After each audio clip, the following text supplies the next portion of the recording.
आप देख रहे हैं द राइट न्यूज़ और मैं हूं Rohit Bhatt. The right connect में आज हम आपकी मुलाकात लोचन वारिकू जी से कराने वाले हैं, जो कि एक वुमेन एंटरप्रेन्योर है। और जहां एक नारी की बात आती है, वुमेन की बात आती है, तो एक ऐसी एग्जाम्पल उन्होंने सेट की है जो कि वाकई काबिल तारीफ़ है।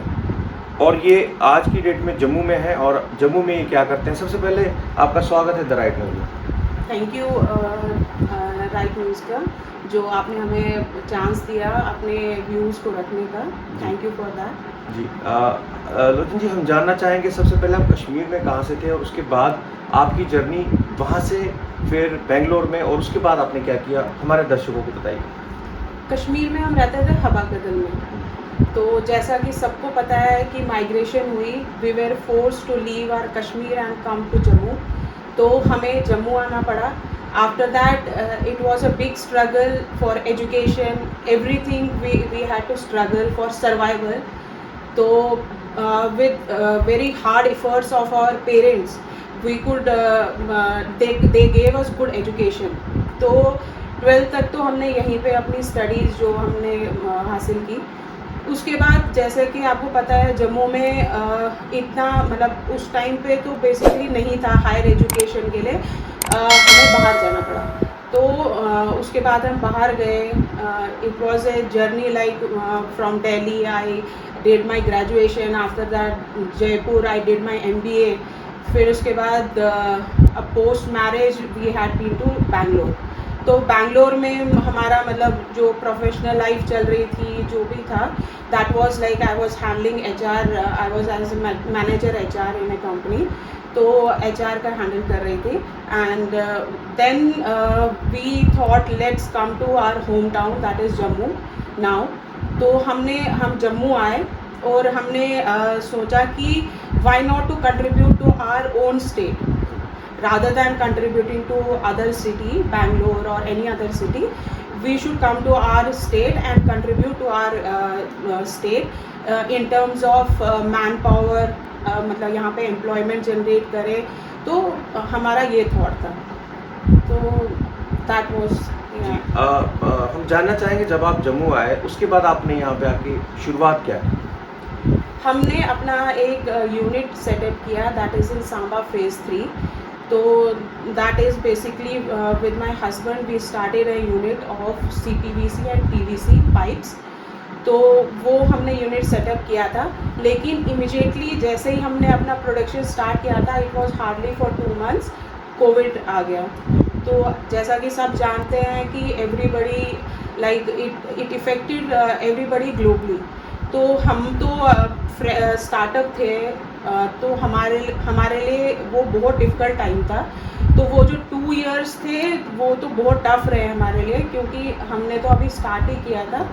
तो that was all about like how we started and अभी जो करंट है, now we are trying to you know अब फिर से फ्रेश स्टार्ट कर रहे हैं पोस्ट कोविड। जी देखा जाता है कि अभी रिसेंटली बहुत सारे इश्यूज हैं वहाँ पे, पानी को लेके, बिजली को लेके।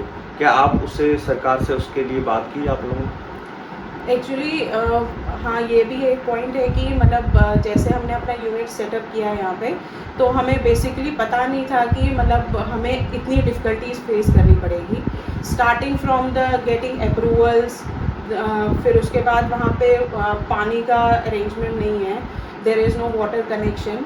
तो वो एक प्रॉब्लम है। तो we face lot of difficulties in terms of that. हम जानना चाहेंगे कि जैसे अभी रिसेंटली आप देख सकते हैं कि बहुत सारे इन्वेस्टर्स जम्मू कश्मीर आए, उन्होंने यहाँ पे प्रॉमिस भी किया, और बहुत सारी दावे हो रहे हैं कि बहुत सारा इन्वेस्टमेंट हो रहा है जम्मू कश्मीर को लेके।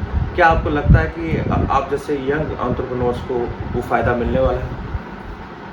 मैं तो ये कहूँगी, मतलब जैसा कि मैंने कहा कि हम स्टार्टअप हैं, वी आर एन एंटरप्रेन्योर। तो हमने जो फेस किया है और जो हमने देखा है real picture, there are many policies like Atmanirbhar Bharat which were formulated on paper, लेकिन जो ग्राउंड लेवल पे है that reality is totally different. तो वो उसी को पता चलता है जो मतलब जो स्टार्ट करेगा कोई भी यूनिट। तो हमने वो डिफ़िकल्टीज़ फेस की है। और जैसे कि गवर्नमेंट कह रही है कि बाहर के लोग आएंगे, इन्वेस्ट करेंगे, जब यहाँ पे जो यहाँ का स्टेट का बंदा है, जो यहाँ के स्टार्टअप्स है, जब वो सेटिस्फाइड नहीं है, they are not able to run their unit with basic amenities और with the support of government, जब बहुत सारे लूप होल्स हैं और इस सेटअप में, तो आप कैसे एक्सपेक्ट करते हैं कि बाहर का इन्वेस्टर आएगा और यहाँ पे इन्वेस्ट करेगा? जी, बहुत सारी स्कीम्स है गवर्नमेंट की, प्रधानमंत्री विकास कौशल योजना, बहुत सारी स्कीम्स हैं जिसमें वुमेंस को लेकर ज़्यादा फोकस किया हुआ है। और अभी मिशन यूथ भी बहुत ज़्यादा बढ़ चढ़ के इसमें हिस्सा दे रहा है। तो मुझे जहाँ तक नॉलेज है कि मिशन यूथ ने भी कुछ ऐसी स्कीम्स रखी हैं स्पेशली वुमेंस के लिए। तो क्या आप उनसे उनके बेनिफिट ले पाए अभी तक? टू बी वेरी फ्रैंक, हमें कोई बेनिफिट नहीं मिला। We were encouraged by government's Atmanirbhar Bharat policy, so we started our unit. But to be very frank, we are not benefited from any corner. Especially during COVID, government ने बोला कि हम already ले चुके थे अपने यूनिट के लिए, तो गवर्नमेंट ने ये कहा कि आप एक और लोन ले लीजिए। तो आप मुझे बताइए, जब कोई ऑलरेडी अंडर डेट है, क्या ये सेंस बनता है कि वो एक और लोन लेगा? तो जो गवर्नमेंट की ओर से जो इनिशिएटिव आया था ड्यूरिंग कोविड, वो था कि आप एक और लोन लीजिए। So that was the only benefit given by government which we didn't take, क्योंकि हम ऑलरेडी अंडर डेट थे and we couldn't do our production और सेल्स बिकॉज ऑफ कोविड। तो हमें कोई बेनिफिट नहीं मिला, टू बी वेरी फ्रैंक। अगर बात करें और वुमेन की जो बिजनेस में आना चाहते हैं, तो क्या लगता है आपको हमारा जम्मू कश्मीर एक बेटर प्लेस है, उनको आगे आना चाहिए? देखिए, इसमें तो मैं यही कहना चाहती हूँ कि गवर्नमेंट बोल रही है आप यूथ को एनकरेज करिए, आप आगे आइए, लेकिन उनकी ये रिस्पॉन्सिबिलिटी बनती है, जो अथॉरिटीज़ है उनको देखना चाहिए ग्राउंड लेवल पे कि जो स्टार्टअप्स है वो कौन सी डिफ़िकल्टीज़ फेस कर रहे हैं। उनको एक मीटिंग रखनी चाहिए कि मतलब जो भी डिफ़िकल्टीज़ फेस करें उस पर कुछ एक्शन लें, उसको ठीक करें, ताकि जो आगे जो आने वाले यूथ्स हैं उनको, हमने एक इनिशिएटिव स्टार्ट किया था, that is startup files. Startup Files, we were encouraged by the Kashmir File movie which tells about the past of Kashmir.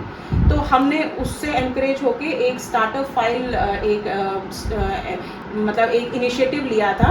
वो ये था कि जो डिफ़िकल्टीज़ हमने फेस की है एज ए स्टार्टअप, तो हम चाहते हैं कि जो आगे, जैसे कि आप कह रहे हैं कि और भी यूथ्स आना चाहते हैं, they want to start fresh, they want to do their own business, तो उनको वो डिफ़िकल्टीज़ फेस ना करनी पड़े। तो मैं इन शॉर्ट यही कहना चाहती हूँ कि बहुत सारी डिफ़िकल्टीज़ फेस हो रही है, स्टार्टअप्स को करनी पड़ रही है। तो मैं चाहती हूँ कि जो हमारी अथॉरिटी है, JNK की जो गवर्नमेंट है, उनको ग्राउंड लेवल पे देखना चाहिए, जो स्टार्टअप्स है उनके साथ एक मीटिंग फिक्स करनी चाहिए, और जो रियल डिफ़िकल्टीज़ वो फेस कर रहे हैं उस पर एक्शन लेना चाहिए। तभी जो आगे की जो नेक्स्ट जनरेशन है वो सोच सकती है कुछ सेटअप करने के लिए न्यू JNK में। तो अभी तक तो बहुत सारी डिफ़िकल्टीज़ है, जो कि अगर कोई बिज़नेस स्टार्ट करना चाहे वो नहीं कर सकता है सक्सेसफुल। देखा जाए तो अभी कोविड भी कम हो चुका है, होपफुली दोबारा नहीं आएगा, लेकिन क्या आपने अभी अपना यूनिट फिर से स्टार्ट किया या स्टार्ट करने वाले हैं? हमने यूनिट स्टार्ट कर रहे हैं, लेकिन again we face one more difficulty. हमने अपना यूनिट स्टार्ट ही किया था, तो हमने देखा कि हम जा रहे थे मॉर्निंग आवर्स में मोस्टली, तो हम बीच में गए और टाइम में गए, तो हमने देखा कि एक यूनिट है हमारे पास में, दैट इज़ कश्मीर ओनर है, कश्मीरी ओनर है, ही इज़ फ्रॉम कश्मीर। तो 4 सीजन्स कंपनी का नाम है। उन्होंने क्या किया है, they have illegally entered our premises. उन्होंने हमारे ट्रांसफ़र पे वायर फिक्स की है, they have done all the fabrication, वहाँ पे कुकिंग हो रही है, they are using it for heating purpose. तो सारी इलेक्ट्रिसिटी हमारे यूनिट से यूज़ कर रहे हैं वो। तो ये वो अपना यूनिट स्टार्ट कर रहे हैं हमारे पैसों से। तो आप बताइए क्या है ये, आप बोल रहे हैं कि स्टार्टअप्स को एक तो पहले से ही डिफ़िकल्टीज फेस हो रही है, ऊपर से बाहर के लोग आ रहे हैं, वो हमारे लिए और एड ऑन कर रहे हैं उन डिफ़िकल्टीज़ में। तो इस पे भी गवर्नमेंट को मतलब एक्शन लेना चाहिए। ऐसे तो मतलब जो भी वहाँ पे यूनिट्स है दे आर इनसिक्योर, तो वो तो कुछ ऐसे तो अगर ऐसे और भी यूनिट्स के साथ होगा तो कोई सिक्योर फील ही नहीं करेगा, वो सोचेगा कैसे आगे चलने का जब आप पहले ही मतलब ऐसी इवेंट्स हो रही है। तो गवर्नमेंट को इस पे भी एक्शन लेना चाहिए, कुछ ऐसा सिस्टम रखना चाहिए, सिक्योरिटी रखनी चाहिए जहाँ पे वो है यूनिट्स है कि ऐसी चीज़ें ना हो, और जो ऐसा कर रहा है उस पर एक्शन लेना चाहिए ताकि कोई ऐसा सोचे ना आगे करने को। तभी जो गवर्नमेंट की पॉलिसी है स्टार्टअप्स के लिए, यंग एंटरप्रेन्योर्स के लिए, वो तभी सक्सेसफुल होगी जब वो ग्राउंड लेवल पे आएंगे, स्टार्टअप्स के साथ एक मीटिंग रखेंगे और जो डिफ़िकल्टीज वो फेस करें उस पर एक्शन लेंगे। जी, देखा जाए तो सरकार को संज्ञान लेना चाहिए, क्योंकि आप देख सकते हैं कि बहुत सारी प्रॉब्लम्स आ रही हैं, लेकिन सही मायने में देखा जाए तो जो गवर्नमेंट की स्कीम्स हैं वो इन तक नहीं पहुंच पा रही हैं और डिफ़िकल्टीज़ बहुत ज़्यादा है। तो उम्मीद करते हैं कि जैसे इन्होंने हिम्मत दिखाई है और एक अपना बिज़नेस यूनिट स्टार्ट किया हुआ है, ऐसे ही बाकी हमारे यूथ भी है जुड़ेंगे और वो भी कुछ ऐसा कर दिखाएंगे। लेकिन उसके लिए सरकार को कुछ ऐसी पॉलिसीज़ ज़रूर जम्मू कश्मीर में इंट्रोड्यूस करनी चाहिए जिसका डायरेक्ट इनको फ़ायदा हो और प्रॉब्लम्स कम हो। देखते रहिए द राइट न्यूज़।